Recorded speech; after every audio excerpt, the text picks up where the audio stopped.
வணக்கம் நேயர்களே, மீண்டும் ஒரு காணொலியில் உங்களை சந்திக்க மிகவும் சந்தோஷமாக இருக்கும். ஆன்மீகத்தில் இருக்கும் அனைத்து சொந்தங்களுக்கும் அடியேன் அன்பு வணக்கம். இன்று நம்ம பார்க்க போகும் பற்றி காகம். சிவாயனம்.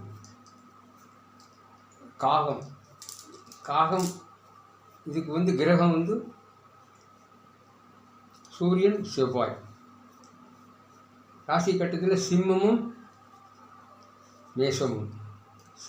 மேசமும் இதுக்கு கிரகத்தில் அதிபதியாக வருவாங்க.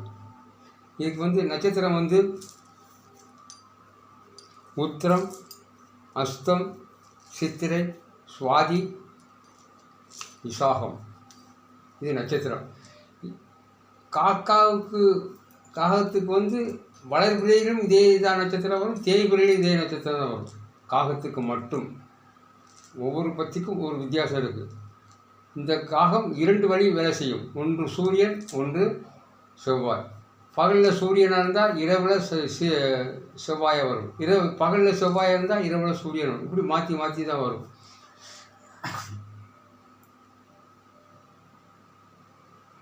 செவ்வாய் வரும். இதுக்கு பஞ்சாட்சரம் சிவாய நம. செவ்வாய்க்கு வசிய நம. பஞ்சாட்சரம் 2 வரும். இதுக்கான திசைகள் கிழக்கு, தென்கிழக்கு. இதுக்கான திசைகள் கிழக்கு, தென்கிழக்கு. நல்லா சொல்கிறத கவனமாக கேட்டுக்கோங்க. இதுக்குள்ள திசைகள் கிழக்கு, தென்கிழக்கு. இதுக்கு உள்ள பஞ்சாட்சரம் சிவாய நம. செவ்வாய்க்கு உள்ள பஞ்சாட்சரம் வசிய நம. இந்த 2ம் பஞ்சாட்சரங்கள். 2க்கும் உள்ள திசைகள். நட்சத்திரங்கள்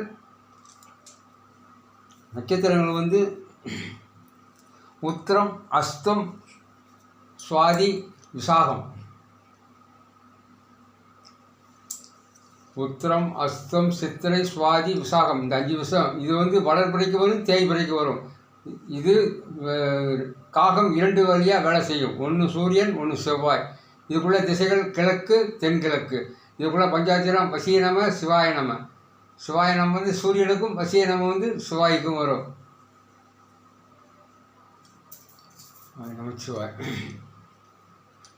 இதுக்குள்ள விளக்கங்கள் மீண்டும் சொல்லும்போது எல்லாம் விவரமாக இது பண்ணுறேன். இது உங்களுக்கு பிடிச்சிருந்தா சப்ஸ்கிரைப் பண்ணுங்கள், 4 பேருக்கு ஷேர் பண்ணுங்கள். சிவாய் நமச்சிவாய். உங்களுக்கு ஏதாவது பஞ்சபட்சியில் ஏதாவது விளக்கம் இருந்தால் 93 44 69 89 75 என்ற நம்பரில் நீங்கள் தொடர்பு கொள்க. விளக்கம் சொல்கிறேன். இன்னும் காணொலியை நீங்கள் எனக்கு எவ்வளோ ஆதரவு கொடுக்கணும், அது தகுந்த மாதிரி இன்னும் நிறைய சொல்லலாம்.